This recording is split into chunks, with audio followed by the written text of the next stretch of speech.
بسم اللہ الرحمن الرحیم۔ آصف خان تمام دیکھنے سننے والوں کو میرا سلام۔ جو خیبر پختونخوا کے وزیر اعلیٰ ہے وہ اب دوہری مشکلات سے دوچار ہو رہے ہیں۔ پہلا مسئلہ تو ان کے لیے یہ بن گیا ہے کہ ان کی نااہلی کے لیے جو درخواست الیکشن کمیشن میں دائر کی گئی تو الیکشن کمیشن نے وہ سماعت کے لیے منظور کر دی ہے، اور وہ درخواست علی امین گنڈا پور کے لیے کتنی خطرناک ثابت ہو سکتی ہے اس پر بات کریں گے۔ اور دوسرا، حکومت پنجاب نے باضابطہ طور پر خیبر پختونخوا حکومت کو مراسلہ ارسال کر کے آگاہ کر دیا ہے کہ علی امین گنڈا پور جو ہیں وہ اڈیالہ جیل میں عمران خان سے ملاقات کی زحمت نہ کریں، ہم نے پابندی لگا دی ہے سیکیورٹی وجوہات کی بنا پر۔ اس پر بھی بات کریں گے۔ IMF کا جو وفد ہے وہ پاکستان پہنچ چکا ہے، اور اس وفد کی وزارت خزانہ کے جو حکام ہیں، وزیر خزانہ جو ہیں، ان سے ملاقاتوں کے نتیجے میں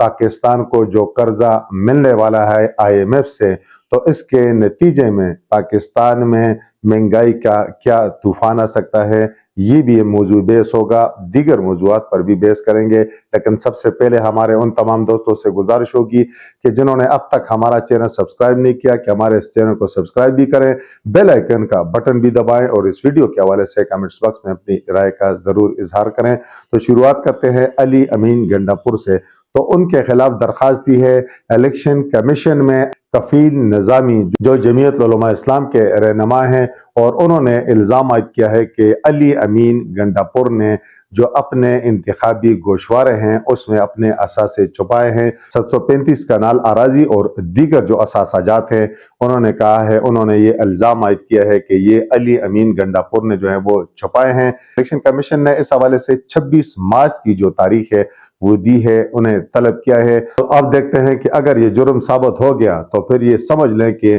علی امین گنڈا پور جو ہے وہ وزارت اعلیٰ سے بھی جائیں گے، اور ساتھ ساتھ جو ہے وہ اسمبلی کی جو ممبرشپ ہے اس سے بھی وہ جائیں گے، اس میں پھر دو رائے نہیں ہے۔ اور دوسری جانب اگر ہم الیکشن کمیشن کا اس حوالے سے ٹریک ریکارڈ دیکھیں تو اس میں میرا خیال ہے پاکستان تحریک انصاف کے لیے اس طرح کی کوئی گنجائش ہے نہیں، اور پھر اگر یہ جرم ثابت ہوتا ہے تو میرا خیال ہے کہ تحریک انصاف کو تو پھر کسی خوش فہمی کا شکار ہی نہیں ہونا چاہیے کہ انہیں کوئی سپیس مل جائے گی یا انہیں کوئی ریلیف مل جائے گا۔ تو علی امین گنڈا پور جو ہیں ان کی حکومت کو قائم ہوئے ابھی جمعہ 8 دن بھی نہیں ہوئے، لیکن اب ان کی وزارت اعلیٰ پر اور ان کی صوبائی سیٹ پر جو ہے وہ خطرے کی تلوار جو ہے لٹک گئی ہے۔ آنے والے دنوں میں آپ دیکھیں گے کہ اگر یہ جرم ثابت ہو گیا تو علی امین گنڈا پور جو ہے وہ فارغ ہوں گے۔ آگے چلتے ہیں تو حکومت پنجاب نے سیکیورٹی خدشات کے پیش نظر وزیر اعلیٰ خیبر پختونخوا علی امین گنڈا پور کو اڈیالہ جیل کے دورے سے روک دیا ہے، اور انہیں واضح طور پر کہا ہے کہ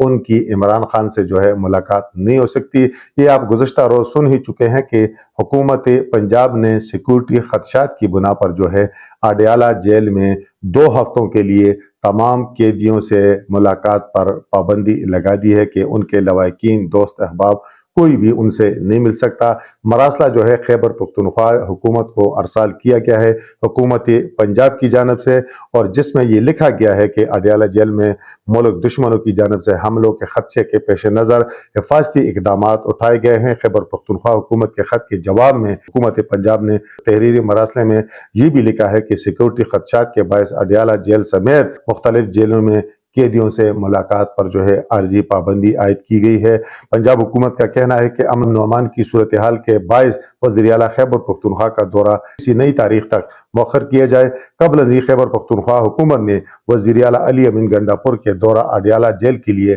12 مارچ کو پنجاب حکومت کو خط ارسال کیا تھا۔ خیبر پختونخوا حکومت کی جانب سے جو مشیر اطلاعات ہیں بیرسٹر محمد علی سیف، انہوں نے کہا کہ وزیر اعلیٰ علی امین گنڈا پور رہنمائی حاصل کرنے کے لیے بانی PTI سے ملاقات کرتے ہیں۔ صوبے کی چیف ایگزیکٹو ہونے کے ناطے ان کو اپنے قائد سے ملاقات کی اجازت ہونی چاہیے۔ انہوں نے کہا کہ پنجاب حکومت سیکورٹی کا بہانہ بنا کر پاکستان تحریک انصاف کے رہنماؤں کو اپنے قائد سے ملنے نہیں دے رہی۔ حکومت پنجاب کا جیلوں سے متعلق خط کا مقصد خوف و ہراس پیدا کرنا ہے۔ عمران خان سیاسی قیدی ہیں، ان سے ملاقات کرنا پارٹی رہنماؤں کا بنیادی حق ہے۔ جب پنجاب میں جیل ہی محفوظ نہیں تو کون سی جگہ محفوظ ہو سکتی ہے۔ بنیادی مسئلہ یہ ہے کہ عمران خان کو سیکورٹی خدشات ہیں، خطرات ہیں، جیلوں میں سیکورٹی خطرات ہیں یا نہیں ہیں، یہ ایک الگ بحث ہے اور اس پر مختلف لوگ جو ہیں مختلف رائے دے رہے ہیں۔ لیکن جو اہم مسئلہ ہے کہ چونکہ اب اگلے مہینے سینٹ کے انتخابات ہونے جا رہے ہیں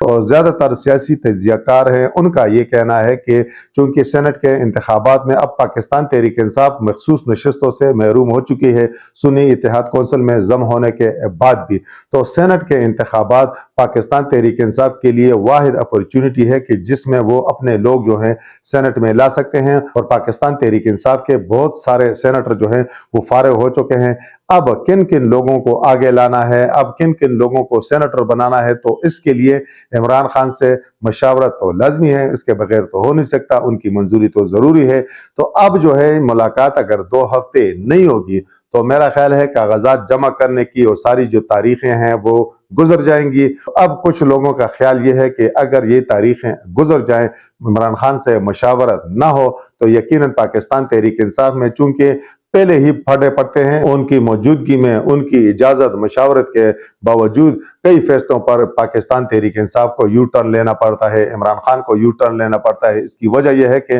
پاکستان تحریک انصاف میں پھٹے بہت ہوتے ہیں عہدوں پر، سیٹوں پر، تو سینٹ کے الیکشن میں بھی یقیناً بہت سارے لوگ جو ہیں وہ کوشش کریں گے کہ وہ سینیٹر منتخب ہو جائے، اور عمران خان کی مشاورت نہیں ہوگی تو پھر پارٹی کی جو قیادت باہر بیٹھی ہوئے ان کے لیے خاصے مشکل حالات ہوں گے، ان کے لیے فیصلے کرنا خاصا مشکل ہوگا۔ تو کچھ لوگ یہی چاہتے ہیں، بلکہ آپ اس کو سمجھ لیں کہ شاید مسلم لیگ نون کی یہی خواہش ہے کہ اس طرح ہو جائے۔ اس طرح ہوگا تو پاکستان تحریک انصاف جو ہے اس میں جو اندرونی اختلافات ہیں وہ پیدا ہو سکتے ہیں، اور یہی کچھ لوگوں کی خواہش ہے۔ دوسری بات یہ ہے کہ مریم نواز جو ہے انہوں نے اب آنکھیں دکھانا شروع کر دی ہیں پاکستان تحریک انصاف کو۔ اتوار کے دن جو احتجاج ہوا دھاندلی کے خلاف پاکستان تحریک انصاف کا، تو ملک بھر میں احتجاج ہوا، تو کہیں گرفتاریاں یا اس طرح کی چیزیں نہیں ہوئیں، لیکن پنجاب میں جو احتجاج ہوا تو اس میں گرفتاریاں بھی ہوئیں، اور ایسے آزادانہ ماحول میں پاکستان تحریک انصاف کو احتجاج کرنے کی اجازت نہیں دی گئی۔ تو آپ سمجھ لیں کہ آنے والے دنوں میں بھی پنجاب میں جو ہے مسلم لیگ نون کی حکومت اتنی آسانی سے جو ہے پاکستان تحریک انصاف کو سب کچھ کرنے کی اجازت نہیں دے گی۔ اس حوالے سے سختی کی ہوئی ہے، اور جو SOPs ہیں اس کے بغیر وہ احتجاج کی اجازت ہی نہیں دیتے، تو اس لیے بھی جو احتجاج ہیں وہ کارگر اور کامیاب جو ہے اس وقت تک جو ہے وہ ثابت نہیں ہو رہے ہیں۔ IMF کا وفد جو ہے وہ پاکستان جو ہے پہنچ چکا ہے۔ 4 دن تک جو IMF کی ایڈوائزری ٹیم ہے وہ پاکستان میں موجود رہے گی۔ فیصلے ہوں گے قرضے کے حصول کے حوالے سے۔ یقیناً پاکستان کی حکومت جو ہے، وزارت خزانہ جو ہے، وزیر خزانہ، نئے وزیر خزانہ جو بنے ہیں اورنگ زیب، ان کی سربراہی میں ان کے ساتھ میٹنگز ہوگی اور سارے معاملات طے ہوں گے، اور پھر پاکستان کو جو ہے قرضے کی جو پہلی قسط ہے وہ جاری کی جائے گی۔ اب یہ قرضہ بھی پاکستان کے لیے بہت ضروری ہے، کیونکہ پاکستان کی معیشت اس وقت بھی وینٹیلیٹر پر ہے، لیکن اس قرضے کے نتیجے میں آیا پاکستان حکومت پر وہ کون کون سی کڑی شرائط جو ہے رکھیں گی،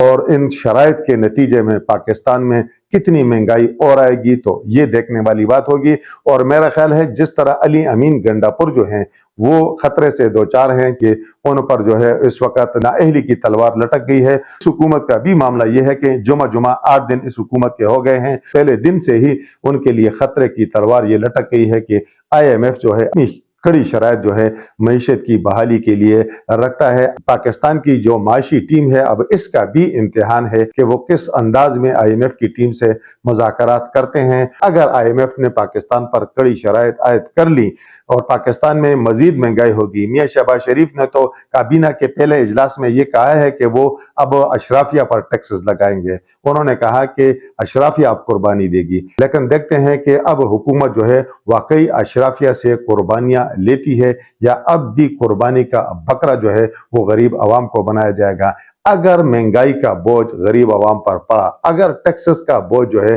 غریب عوام پر پڑا، تو پھر آپ دیکھ لیں کہ پاکستان تحریک انصاف کی اس میں مقبولیت کا مسئلہ نہیں ہے، پاکستان تحریک انصاف کا اس میں کوئی رول نہیں ہے، لیکن حکومت کی یہ جو ناکامی ہوگی، آنے والی مہنگائی ہوگی، یہ پاکستان تحریک انصاف کی مقبولیت کو اور زیادہ بلند کریں گی اور اس حکومت کو اور زیادہ مشکلات سے دوچار کرے گی۔ تو دیکھتے ہیں کہ پاکستان کی معاشی جو ٹیم ہے وہ کس طرح IMF کی اس ٹیم کو ہینڈل کرتی ہے اور کتنے آسان شرائط پر پاکستان کے لیے قرضہ جو ہے وہ حاصل کیا جا سکتا ہے۔ اس وقت تک کے لیے اتنا ہی۔ اللہ حافظ۔